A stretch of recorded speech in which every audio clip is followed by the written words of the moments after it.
When do you require surgery for sciatica or slip disc? I'm Dr. Kalyan. I'm a neurosurgeon and spine surgeon from Hyderabad. I am a trained neurosurgeon and I deal a number of patients with low backache, and majority of the times the low backache is because of a slip disc. So majority of my patients keep asking me, sir, when do I require surgery for a slip disc? So in this video, I will try to explain you when do you require surgery for a slip disc. So before you understand when you require surgery for a slip disc, you should understand what is a slip disc. How does slip disc cause sciatica? So to understand this, click on the link of my video explaining you what is a slip disc and how does it cause back pain and radiating pain along the leg, which is called sciatica.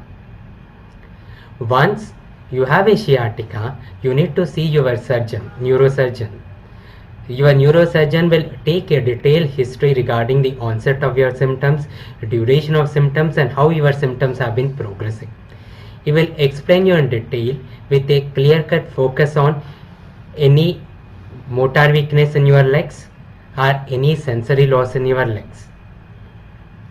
Then, to confirm his diagnosis, he will ask for an MRI of the lumbosacral spine and will correlate this history, that is symptoms, the clinical findings on his examination with the MRI findings.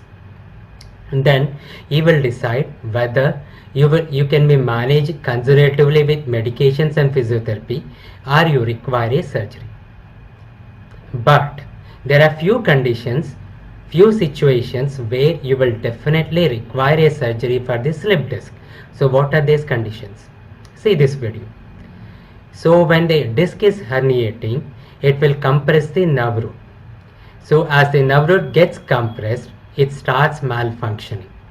So when a nerve root starts malfunctioning, you will have weakness of leg, you will have sensory loss.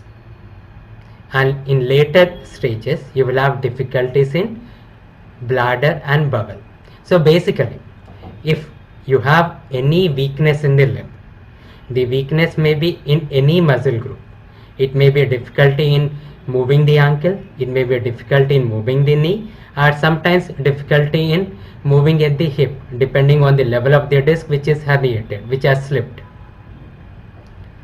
Second one, if you have any sensory loss. Sensory loss, again the location depends upon the level of the disc.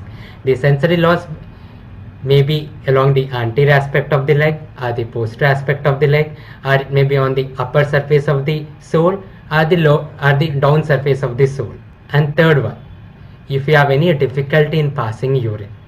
If you have any difficulty in passing urine, you will have to urgently see your surgeon. So basically, you will require surgery if you have any motor weakness, if you have any sensory loss, and if you have any difficulty in passing urine.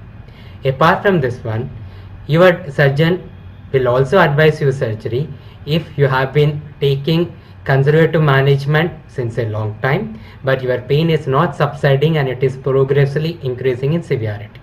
So after this video, I think you have understood that what are the situations where you will require surgery for a slip disc. But you have to see your surgeon to take an appropriate decision, because each patient is different and each patient will have an unique pathology. After seeing this video, if you have any further doubts, you may contact me. You may be a patient, you may be suffering from low backache, you may be a physiotherapist, or anyone who is concerned with low backache and you want to contact me, you can directly contact me using this contact form. And in my future videos, I'll be answering a number of questions related to low backache, sciatica, brain tumors, spinal cord trauma, and many other things related to neurosurgery and spine surgery. So if you want to see my future updates, kindly subscribe to my video.